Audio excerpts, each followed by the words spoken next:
nas artes, Babaia Moraes. Babaia, seja muito bem-vinda ao projeto Reflexões. É uma alegria muito grande receber você aqui hoje. Muito obrigada a você pela oportunidade. Babaia, vamos lá contar a sua história, que é muita história e não vamos enrolar não.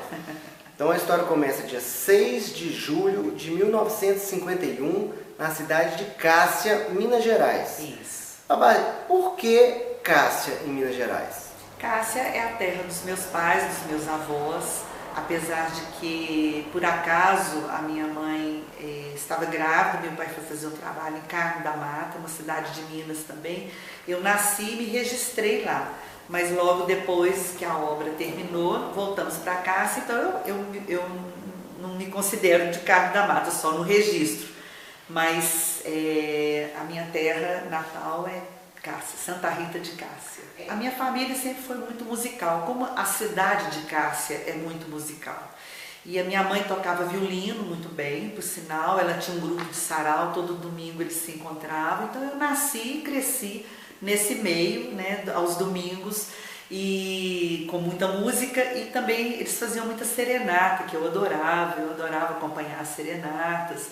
E a família do meu pai também era de músicos, e tem uma coisa interessante, que tinha uma meio rixa entre os dois, interessante, que a família do papai era músicos eruditos, eles tocavam lendo partituras, clássicos, e a da minha mãe, o pai dela era sanfoneiro, a mamãe lia muito bem partitura, mas ela era mais da linha popular, né? Então o papai tinha uma coisa assim, a sua origem musical é da minha família, mas eu bem que sempre fui bem popular.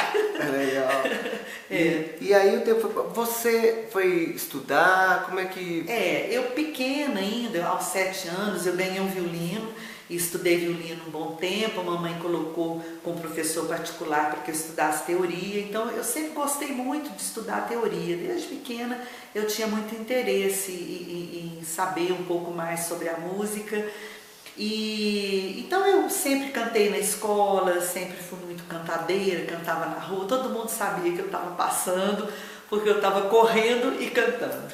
E tem uma historinha linda também na minha vida, que quando eu tinha uns 8 anos mais ou menos, a minha primeira professora primária, Dona Neném Pinto, ela aposentou e ela criou uma escolinha, um Jardim da Infância Dom Bosco.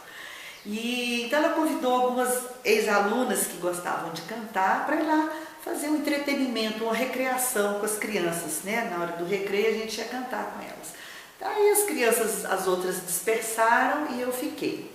Então, como eu tinha uma certa assiduidade, ela então começou a ver que eu poderia ir um pouco além, ensinar as crianças a cantar, ensaiar para as festas comemorativas. Então ela comprava uns cancioneiros e escolhia, por exemplo, Dia dos Pais.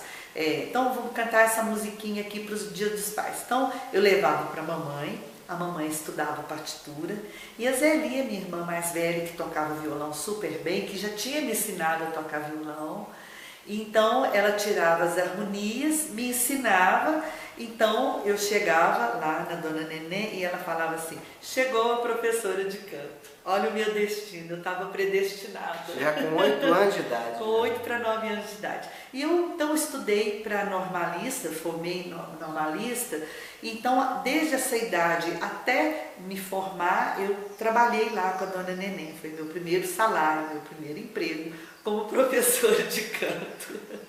Maravilha. Aí você continuou em Cássia, foi continuei, crescendo. eu cantava, eu tive um conjunto de baile aos 17 anos e eu cantava, era uma delícia, cantava nos bares, em roda, tudo que tinha cantoria, eu estava lá com meu violão e a minha alegria de cantar, né? E então, assim foi a minha vida, né? Fazendo serenatas também, até adulta. E depois eu me mudei aos 23 anos, 22 para 23, eu me mudei para Belo Horizonte. E a princípio para estudar e trabalhar, mas não para ser profissional da música.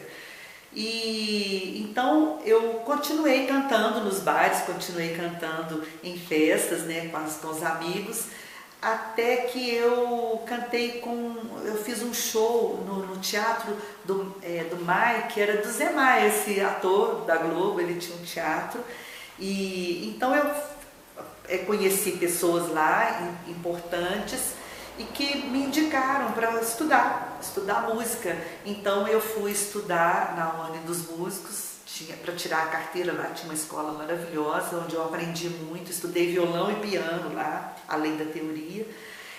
E estava fazendo cursinho para a faculdade de comunicação, passei na faculdade, mas na semana em que eu ia começar a faculdade, eu ganhei uma bolsa de estudo na antiga escola, hoje é Cefar, mas era a Escola Cantoro, no Palácio das Artes.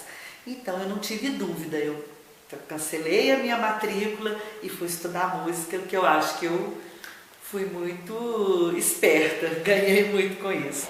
E na minha aula no Palácio das Artes, eu fui adaptando algumas técnicas e transformando os exercícios de canto lírico em canto popular. Isso me ajudou demais.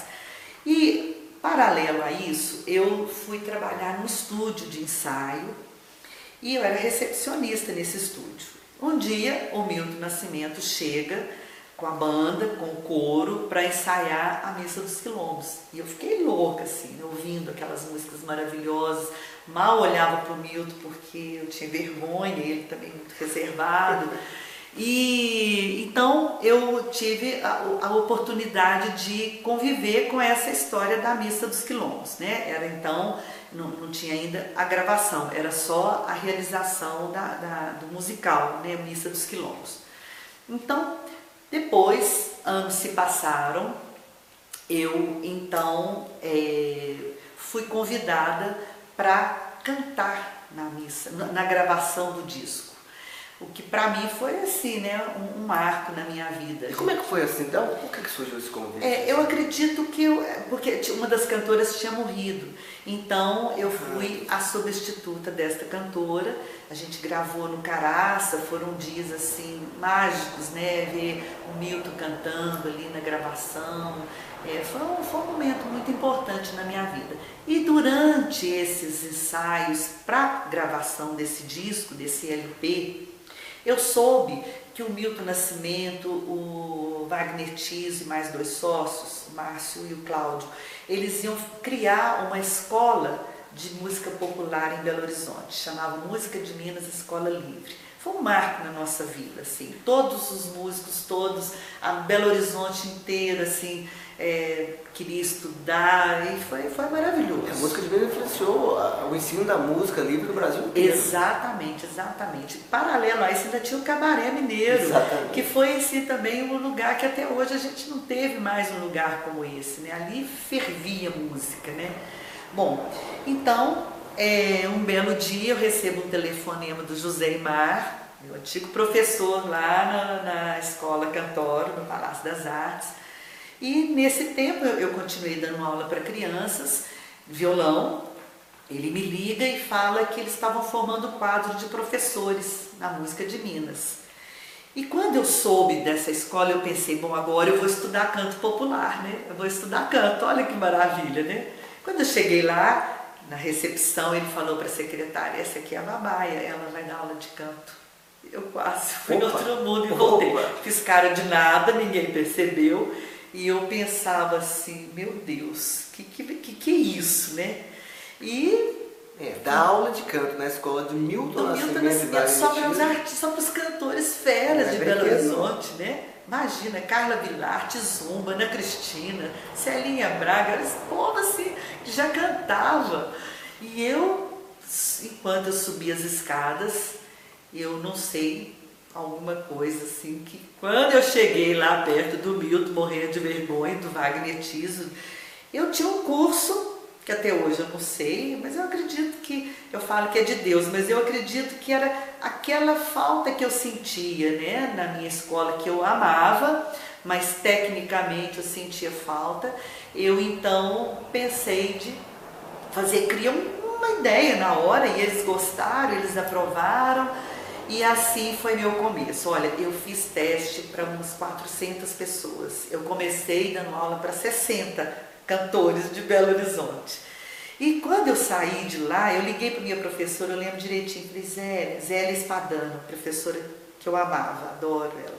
Falei, Zélia, eu fui chamada para dar aula de canto, eu nunca dei aula de canto, o que eu faço? Você acha que eu dou conta? Ela falou assim, vai, Babaia, você é muito estudiosa, você é muito curiosa, leva tudo muito a sério. Sabe o que você faz? Você pega os meus exercícios e canta como se fosse popular. Eu já fazia isso. Olha que loucura, né? Legal. Então assim foi, eu dava aula de teoria também nessa escola, aproveitei tudo que eu aprendi, e a aula de expressão corporal era um acontecimento, todo mundo tinha que ir de malha, era aquela confusão, aquele povo. Eu fazia muito teatro, era uma maravilha. Então aí a professora lá de Dona Neném, lá de casa, a profecia, uma professora mesmo, né? Exatamente. Então, então foi aí que eu criei o primeiro projeto Trampolim, que foi lá no Bar dos Artistas, da Soninha Valadares e do Zé Maria, dois grandes atores, a gente se encontrava muito lá. Eu lembro direitinho, a Carla Vilar e a Ana Cristina foram as primeiras a fazer esse projeto, que já era com caráter profissional. Esse projeto existe até hoje. Há 30 e tantos anos, né? Em 82, 83. Então, isso, já vai fazer 35 passaram, anos. 35 anos. Então, o que aconteceu nesse tempo é que a escola durou 4 anos, e quando a escola acabou, eu já estava perdidamente apaixonada por ser professora de canto. Eu nem queria mais cantar profissionalmente, como não investir na carreira profissionalmente, só por hobby. E a escola terminou, eu continuei sublocando outros espaços, né? Passei pelo Passaredo, depois eu fui para a casinha da Santa Teresa, e nesse tempo eu desenvolvi 2 nódulos. Durante o período da aula na Música de Minas, eu tive uma aluna, Regina Lopes, que estava formando em medicina em foniatria.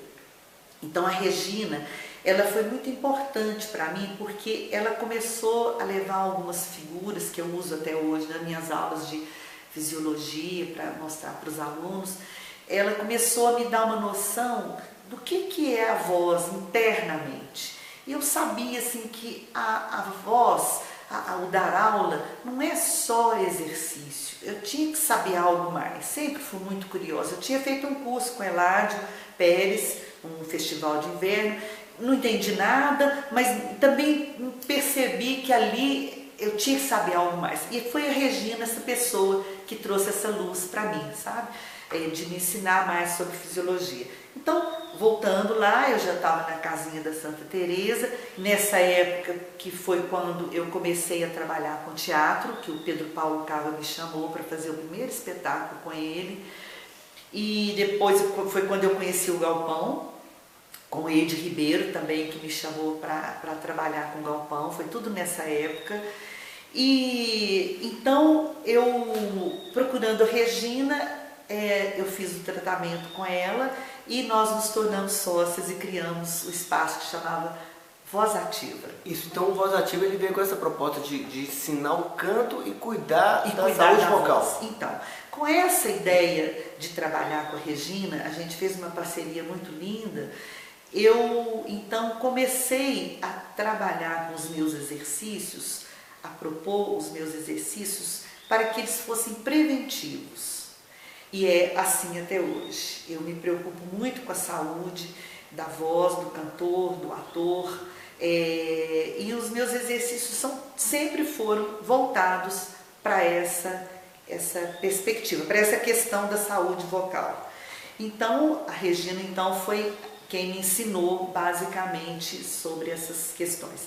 E depois nós nos separamos. Pois é, vocês começaram a ter muitos alunos. Ela tratando, ela também dava aula de canto, ela foi uma ótima professora de canto. Parece que vocês começaram a arrumar confusão com os vizinhos. Não, como é por isso? Era assim, os meus exercícios, meus alunos cantando, então fazia um pouco de barulho. Então eu tinha uma psicóloga do lado, falava, Babai, eu não estou conseguindo concentrar a minha terapia.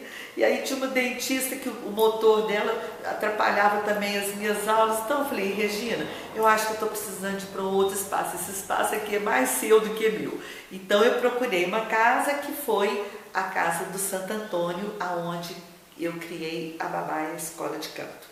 Então, quando eu comecei a Babaia Escola de Canto, e a demanda de alunos era muito grande, eu não estava dando conta, e eu tive um pouco de resistência, mas finalmente cedi e comecei a preparar algumas alunas e alunos que eu percebia neles um perfil assim, didático, muito pedagógico, muito importante.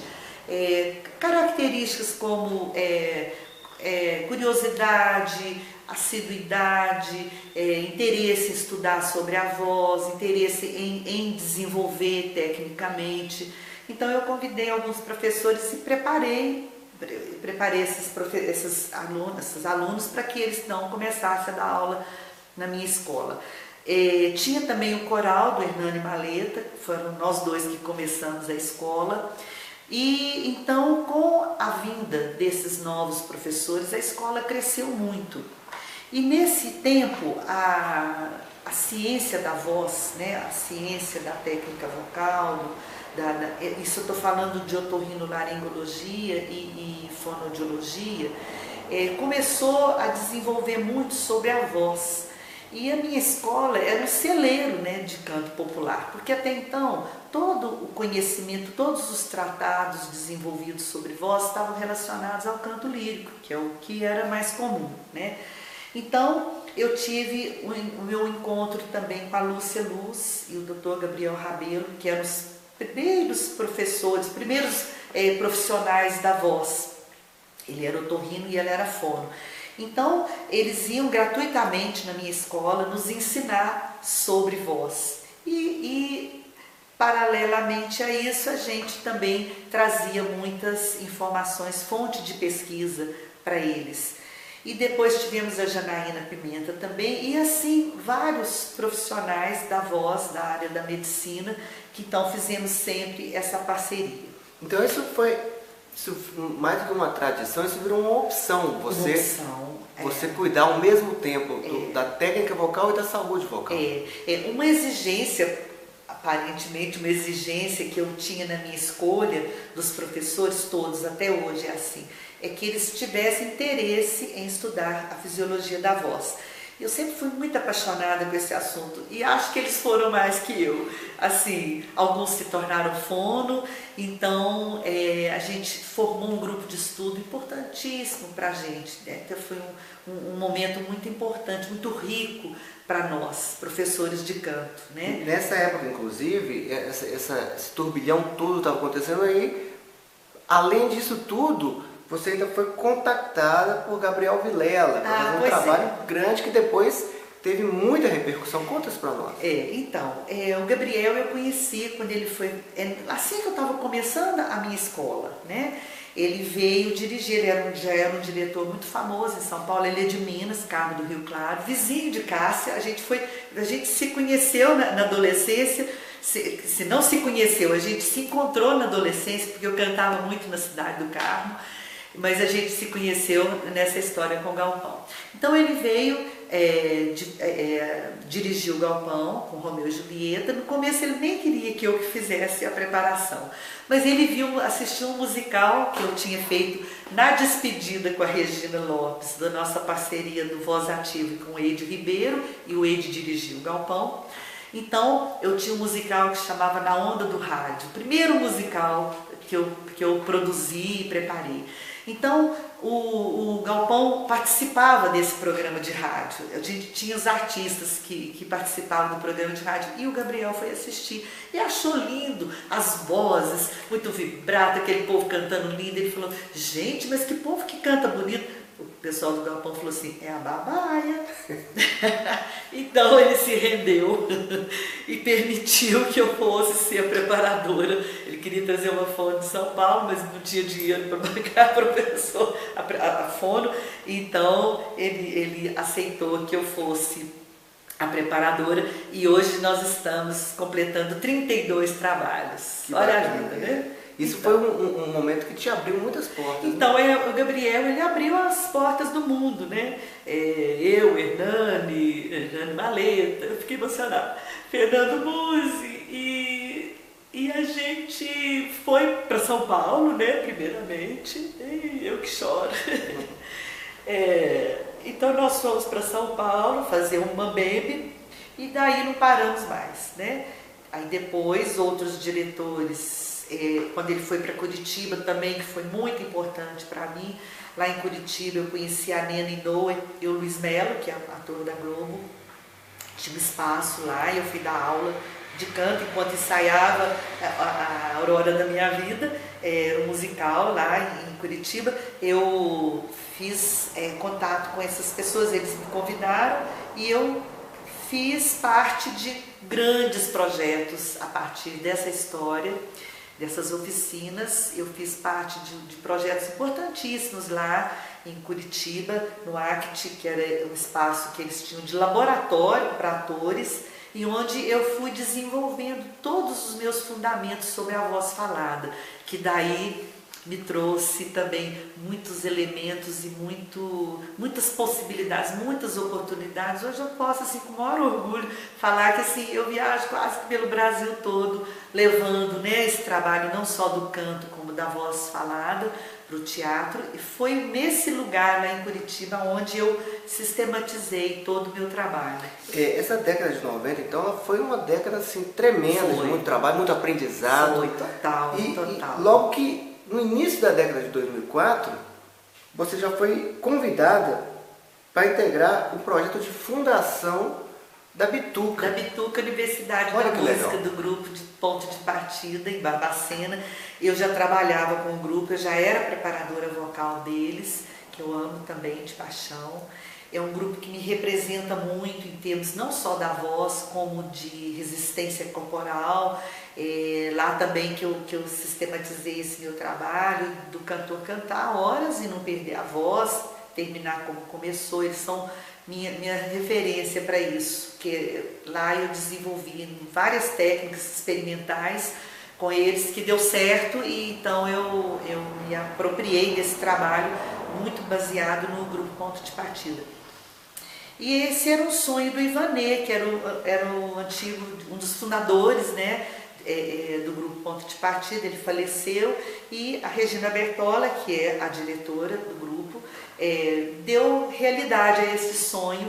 Então eu fui convidada, praticamente, coincidentemente, quase todos os professores da música de Minas, escola do Milton Nascimento. Olha que coincidência. E o Milton, nessa época, ele já estava trabalhando com Ponto de Partida. Eu tive uma outra oportunidade também com o Gabriel Vilela de fazer um trabalho com o Milton. Foi quando a gente então se aproximou e nos tornamos amigos, que foi no Tambores de Minas, que foi um musical assim maravilhoso. E então, coincidentemente também, ele veio aproximar do Ponto de Partida, né, na Ser Minas Tão Gerais, com os meninos de Araçuaí, que é outro projeto também que foi assim uma referência para mim, um presente, né, que eu ganhei, que o Ponto de Partida também criou, né, para as crianças.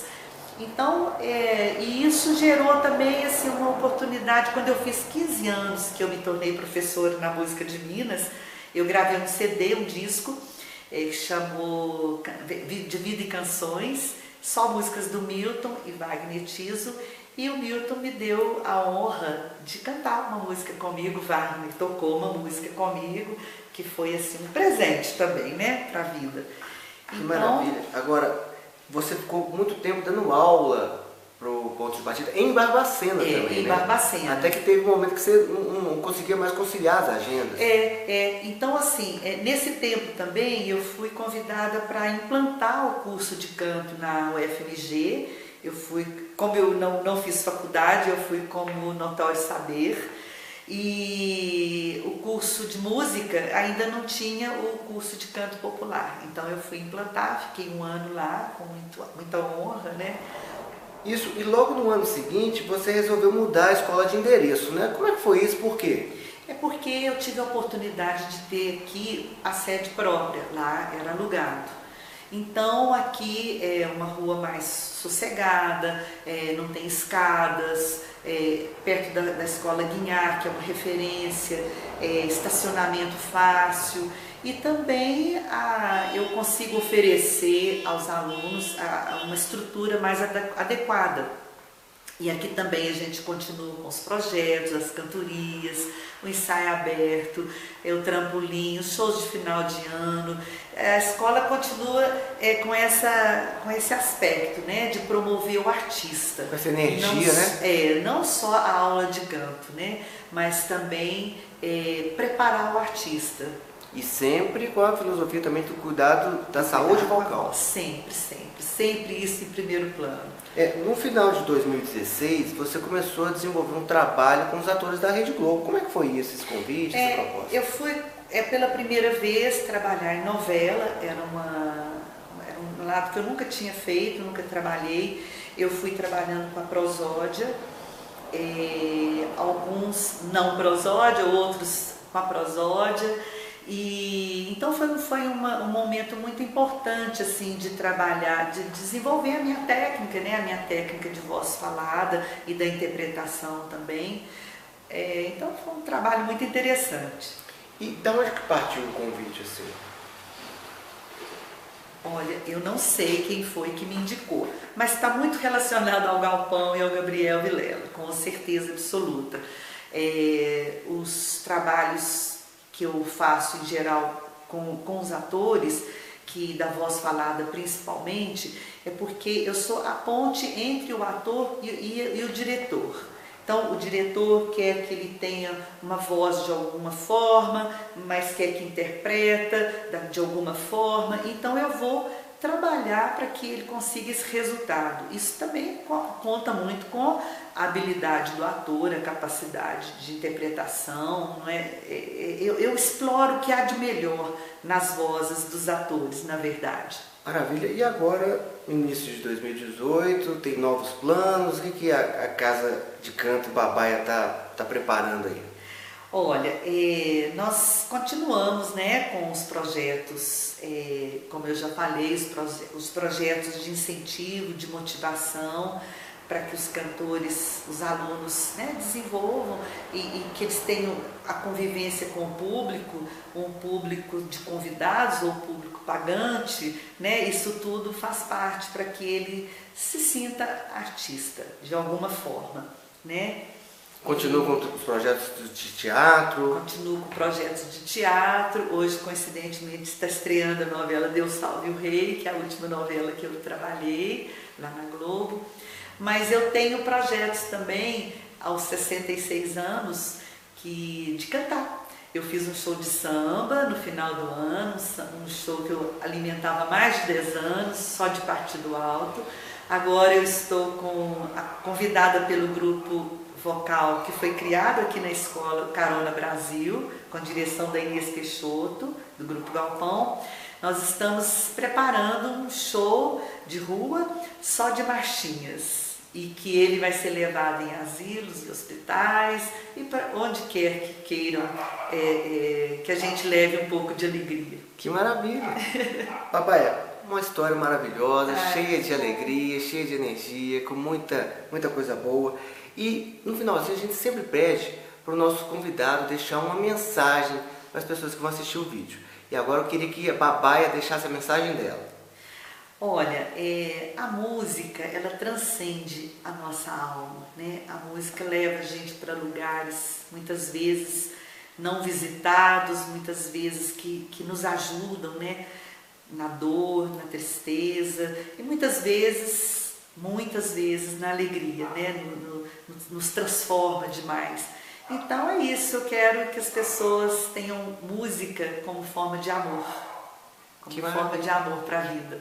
Bom, Babaia, muito sucesso para você, que Deus te abençoe, sucesso sempre. Você é muito lindo e você também já foi aluna aqui da escola. Já. Muita honra pra gente. E vou voltar. Muito obrigada por tudo, por essa oportunidade, viu? Obrigado, querida.